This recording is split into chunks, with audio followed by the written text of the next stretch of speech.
welcome to ControllerMania. In this video series, we're going to be taking a look at reprints of retro controllers. This one already decided to turn on. It's very excited, as you can see. So today we're going to be taking a look at the Famicom controllers, not the Famicom Mini. I just brought this out for sizing comparisons. Here's the controller from the Mini, and we'll go ahead and just line that up. You can see a pretty significant size difference there. This is just for show, pretty much. We can move that out of the way and move on to the star of the show here. So this is the Nintendo Switch Famicom controllers, as you can see. They're just like already paired up to my Switch, which is fine. We're gonna be playing some games on here too. So the Famicom controllers are pretty similar, obviously, to the North American NES controller. Obviously, they have the same number of inputs. They both have the same shoulder buttons, although these ones are red, which is pretty cool. And there's not really, like, if you're familiar with the NES controller already, there's not really a whole lot to say about this controller. Obviously, like, it's got the rounded edges. This one's got those, like, squared edges. Some people say they're kind of sharp. I kind of don't really think so, but you know, preference is preference, I guess. I don't really like have one preference one way or the other out of these controllers, but you know, it's pretty cool to have the replica of the Famicom controller, because up to this point, I'm pretty sure we didn't have an option to get actual replicas of the Famicom controllers, other than, you know, these tiny things, which yeah, we don't really need to talk about that much.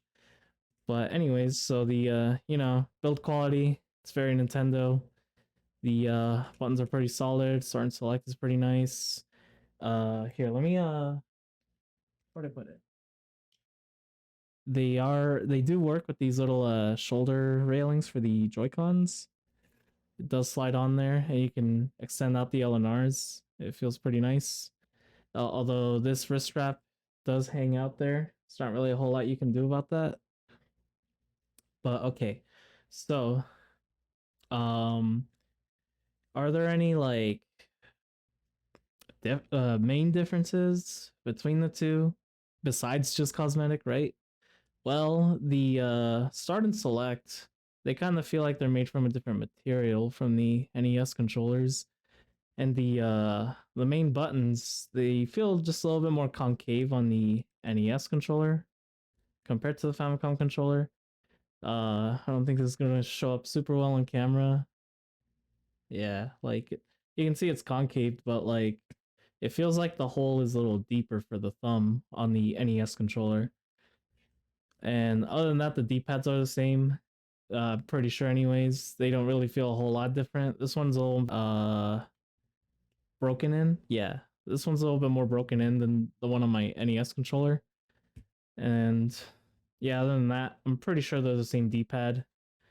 And so, all right, we're gonna go ahead and move on to the teardown for both of these controllers.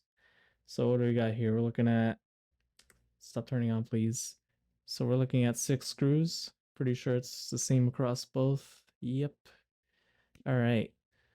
Now, on the Player 2 controller specifically, before you tear this down, if you want to try to open this, right? Especially if you are not that experienced with opening controllers, just make sure that the volume slider is set all the way to the left before you actually get started on this.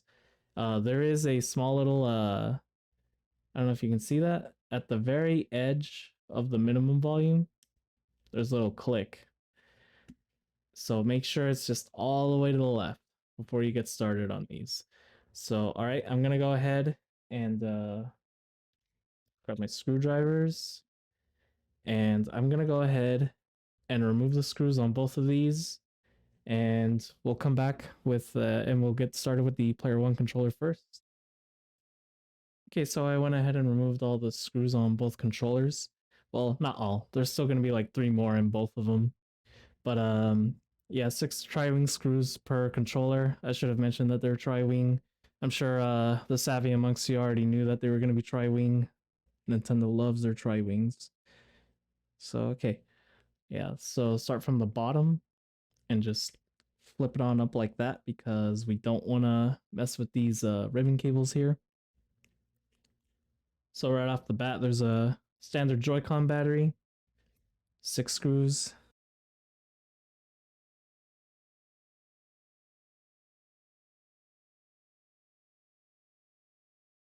So now with the 3 screws removed, we can go ahead and lift up the board just like that. Let me turn that off again. All right, so here are the button membranes. I think they're pretty much the same as the ones on the NES controller. Same with the buttons and stuff. Start and select. Not really a whole lot different. Here, that's there's a little bit of dust in here. Let me just try to clean that off a little bit while I'm in here. Yeah, I might need the IPA to get the rest of that off. But yeah, start and select. All right, let's get that back in there. And then here's the D-pad membrane and the D-pad itself. Yeah, let's lift that one up. Like I said, I'm pretty sure this is the same one as the NES D-pad. I'm pretty sure it's the same part. Once again, I apologize for my camera. I don't have the best camera and don't really have like XLR money. No, wait, DS. I forget. I forget what those really fancy cameras are. I think they're called DSLRs. But yeah, I just have a webcam. Anyways, that's enough of that. So those are the membranes. This button membrane, I'm pretty sure it's like a very very common membrane in Nintendo controllers for their D-pads. I'm pretty sure they just use the same D-pad on everything for the most part. Trying to just get that to make sure it stays in there. Alrighty. And then here's the board. Not really a whole lot to say because once again, it's basically just an NES board. I mean, it's not. It's more like the other way around, obviously. The Famicom obviously came first. But yeah, like I said, not really a whole lot to say about the Player One controller because if you've seen a NES controller, it's pretty much exactly the same. So I'll get back to you guys with the Player Two controller in just a moment. Okay, so I have the Player One controller reassembled. So let's go ahead and move on to what I'm sure for many of you is the main event. I'm sure if you clicked on this video, chances are you were very, very curious about the Player 2 controller in particular. One thing I want to point out too is on the speaker grill here, this top hole right here, the one that actually stands out, that's the actual microphone hole on this controller. I'm not actually sure if on the original the microphone was actually right here. But on this particular version of the controller, microphone is located right here.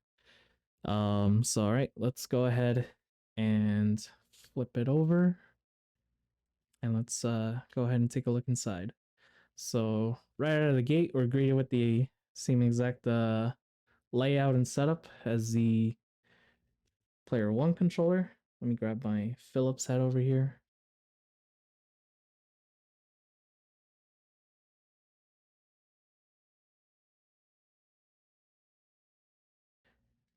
Some of you might be wondering if there's no start and select on the Player 2 controller on a two-player game like Contra, right? How do I actually, as player 2, steal a life from the first player, right?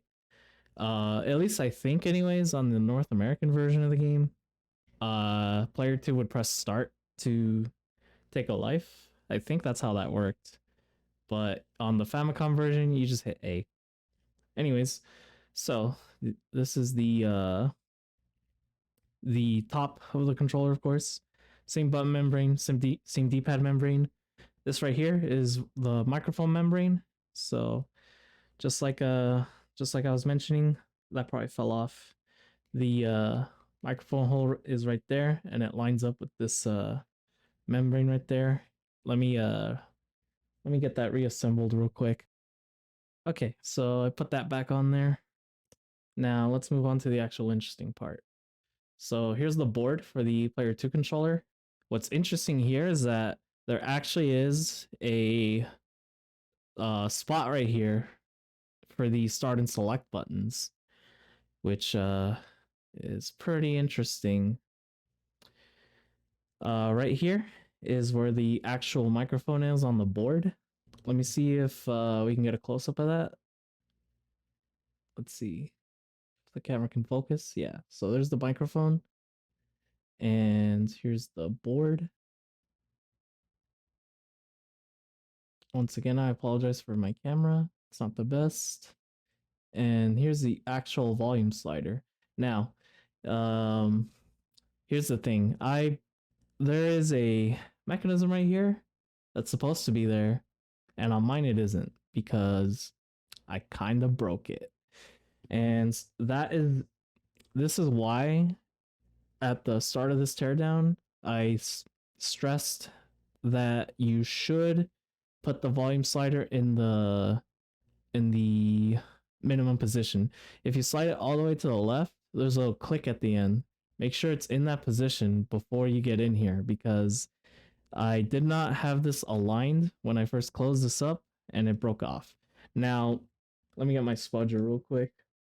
Now, the volume slider still works on my controller, so I probably could jerry rig something on here so that this piece can actually interact with the actual volume slider. Here, let me see if I can get this into focus.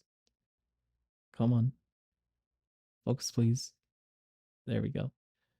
So this little piece right in there, it's kind of a mess because I already tried super gluing parts in here, but it does still work. Let me just let me try to get it at this angle. Ah. Yeah, there we wait.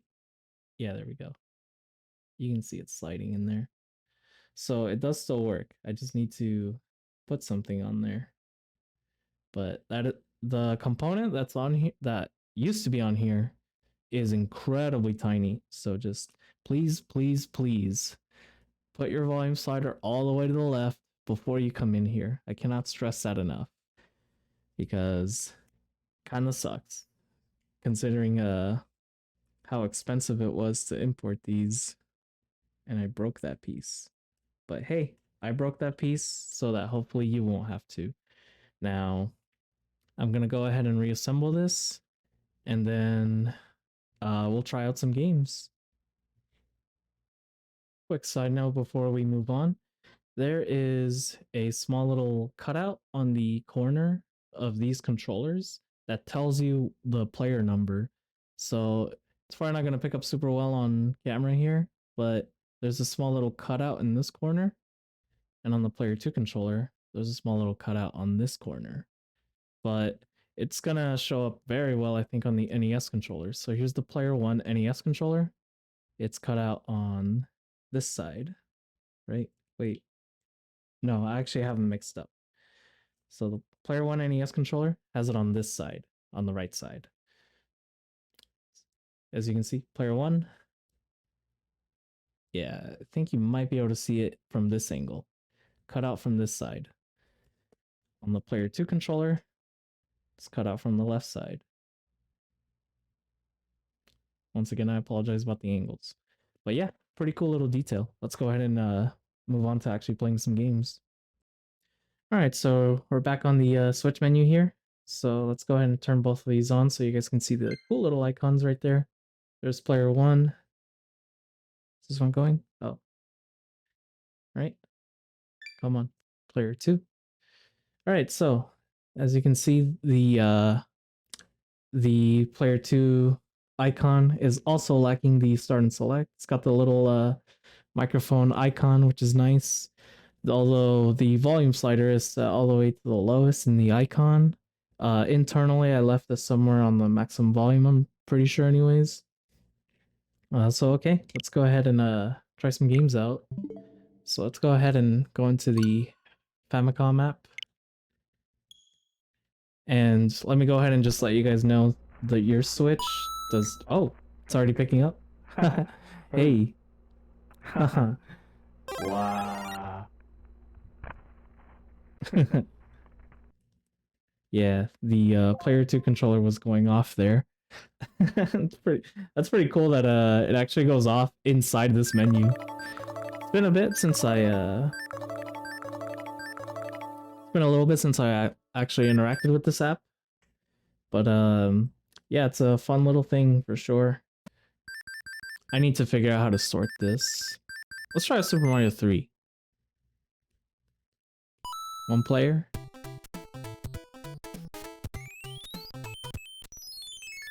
Alright. Kinda crazy that the Famicom version of this game always had a slightly slower loading. Yeah, let me turn that down again a little bit. Sorry about that. Yeah, it's pretty crazy though. That the Famicom version has more loading times compared to the NES version. Feels just as good to do the flight.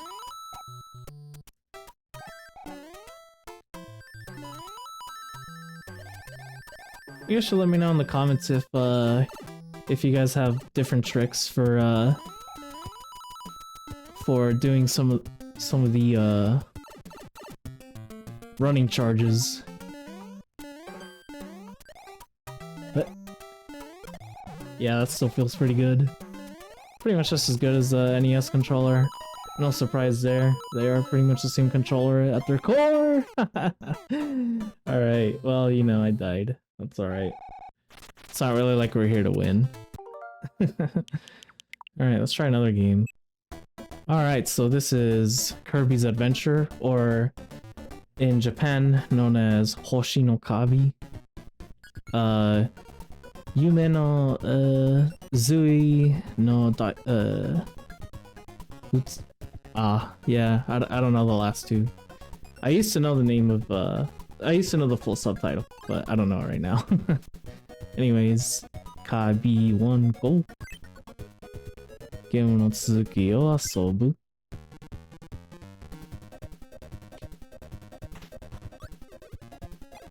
Yeah, kanji ga muzukashii. I don't really know everything yet. Yeah, let's just head into the first stage right here. If I can stop messing up.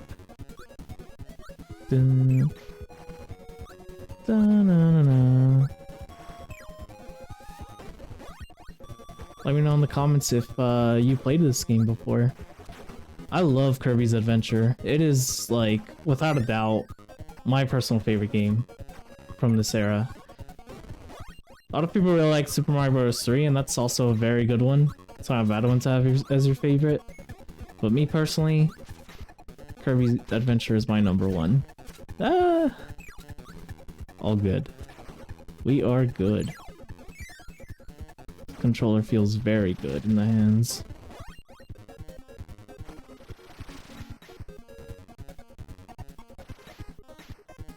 Also, I didn't know for the longest time that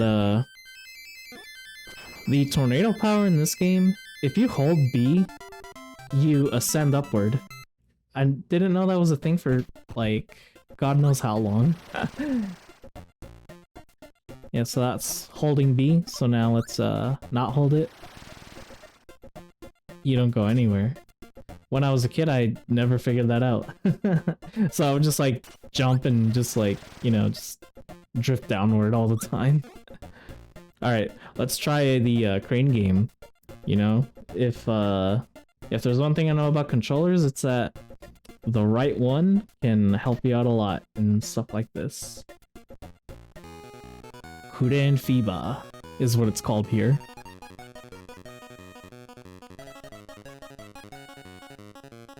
Come on, come on.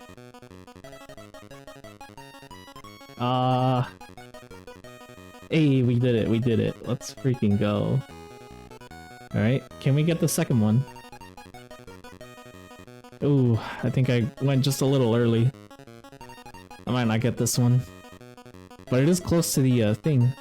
Come on. Oh, we got it. We got it. All right. Let's go. 4-ups. I'm telling you, the right controller can get you some results.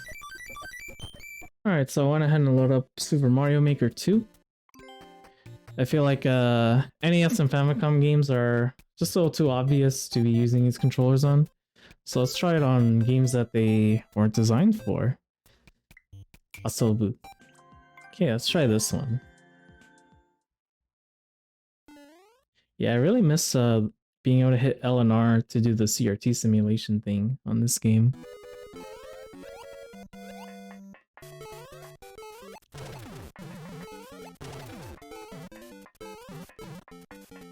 The courses that some people make, man.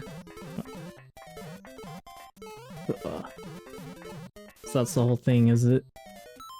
You know what? I have a feeling that... Here, so let's just stomp through that. Yeah, you can just get out of it.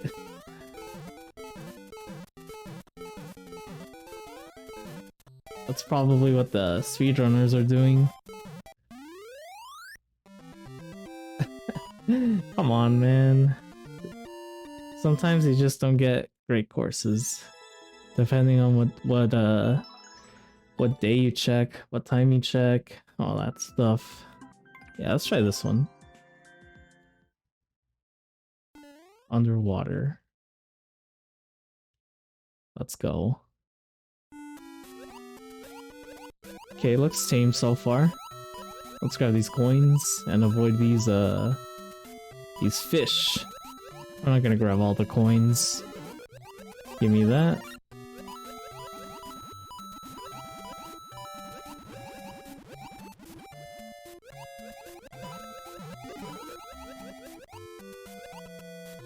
There was a Goomba in there. Ah! Give me that. The boot feels kind of weird to steer underwater like this. Ah! I'm not really seeing what the point of this boot is, other than to just take a free hit, but the enemies are so spaced out in here that it really doesn't matter. Like, the boot is basically just there because the creator could use it or something. One of those types of things.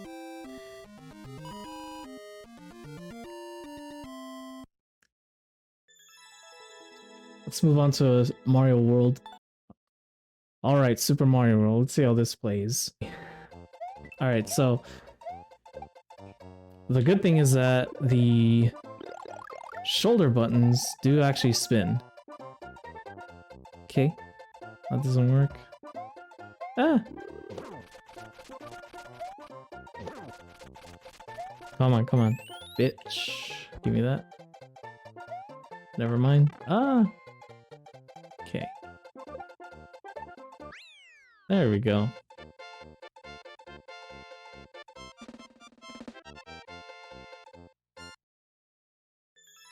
Fun fact, that swirl at the end, that wee was a slowdown on the original version. And you can play a version with the frame rate fixed up for that part with the SA1 hack. I'm not gonna like or dislike it. I'm just kind of indifferent about that course. But yeah, you can play Super Mario Maker with this controller. Alright, so here's Sega Ages Outrun.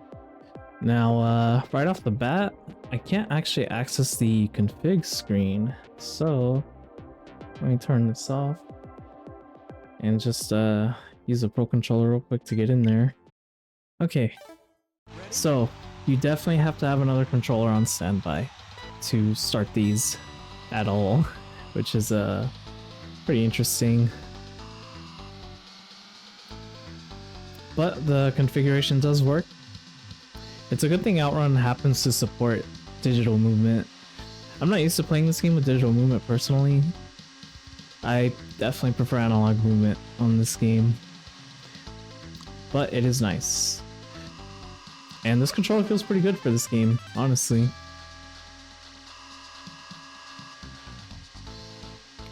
See if I can avoid hitting all these other cars around me.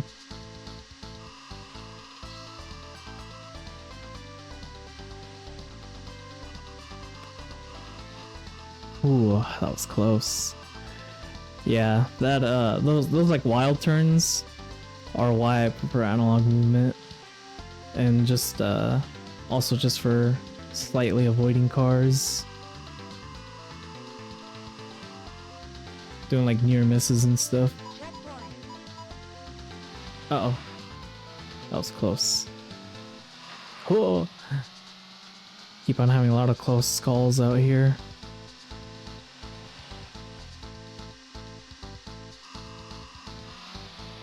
Ooh, that was tight.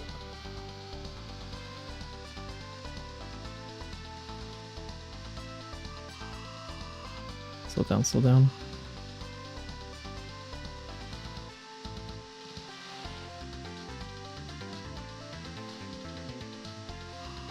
I really like the sunset colors out here. It looks like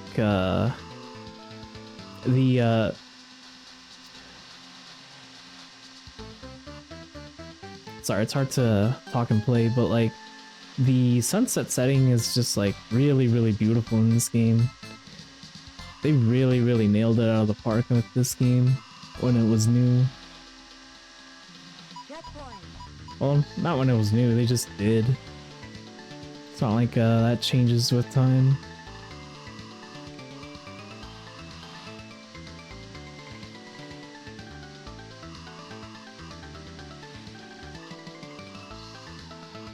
Oh yeah, I went slightly off-road right there. Ah, no. Okay. I changed gears when it was not necessary right there. We're still good, we're still in it.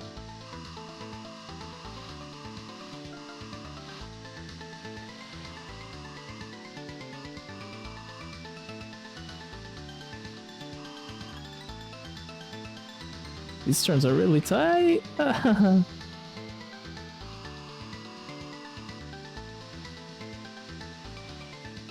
think we're gonna make it to the next checkpoint.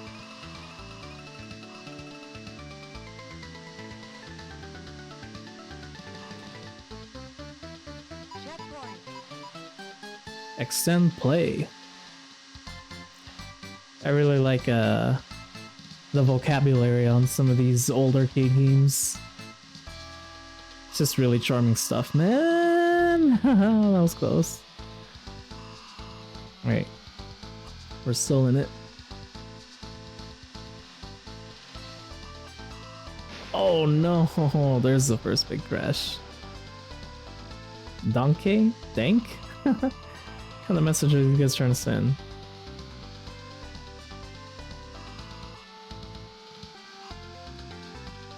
Alright, let's see if I can get through this, see if I can get to the next checkpoint without hitting any cars, hopefully.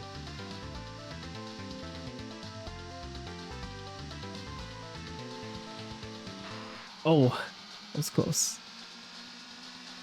We're still good, we're still good. Oh, yeah. We crashed. Yeah, I'm pretty sure that's it. Yeah, there it is. Pretty cool though. Pretty cool that this works on here and it's actually not that bad. I'm gonna try out Mega Man 5. Let's do original. Let's do, yeah, no border, filter, no filter. Alright, let's go for it.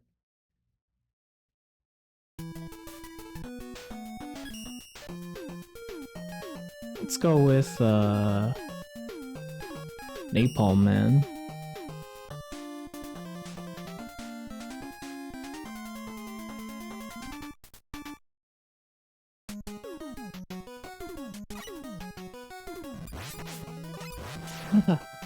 Yeah. These games are they don't mess around. At least those tigers don't have a whole lot of hits. Damn. This collection has a lot of input lag. That's definitely something you gotta be aware of with this. But if I play this for like a stream or something, I'm definitely not using this version.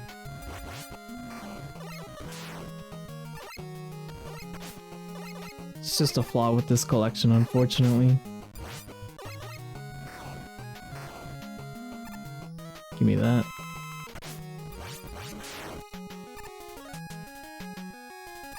Lot of input lag. There we go. It's almost temperamental how much you gotta adjust your aiming. Oh, yeah. That'll do it. Okay. We'll try one more time.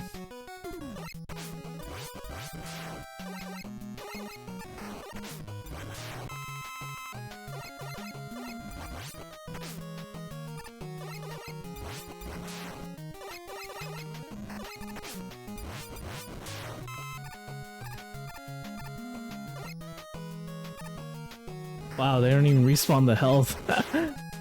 That's messed up, man.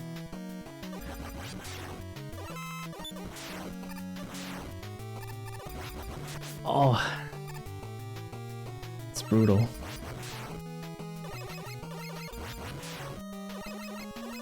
I'm pretty much conditioned at this point to just always be shooting. Because this game doesn't mess around. You never know when someone will just pop up in the wall as they're walking down the hallway. Okay, so this wall's... this water is slippery. I think I'm gonna die right now. Yep, there it is. Pretty sure that's game over. Right? Yeah. Alrighty. So that's the Famicom Switch Online controllers. They're very, very cool replicas. I really, really enjoy the look of these controllers. I really enjoy the... oh, damn it. Bad. So that's gonna do it for this installment of ControllerMania. I really, really like these controllers. They are very, very high quality. I really like the build on them. I really like the color scheme. I really, really dig the shiny gold wood sort of like finish. And I especially really like that the Player 2 controller has the microphone on there, the volume slider that you can actually move. I don't think you can move it on this mini controller. Yeah, it's pretty much just like plastic, just molded into the shell. But yeah, I hope you guys enjoyed this video. We're gonna do some more controllers pretty soon, and we're also gonna take a look at like controllers from Retrobit, Retro Fighters, and those guys. 8-bit though, if I get some of those, I'm definitely interested in checking out the 8-bit though Neo Geo controller when it comes out. If you guys like this content, like, comment, subscribe, all that stuff, and please consider leaving me a tip so that I can buy more of this stuff and hopefully upgrade the camera one day and bring you guys some more of this content. I'll catch you guys on the next one.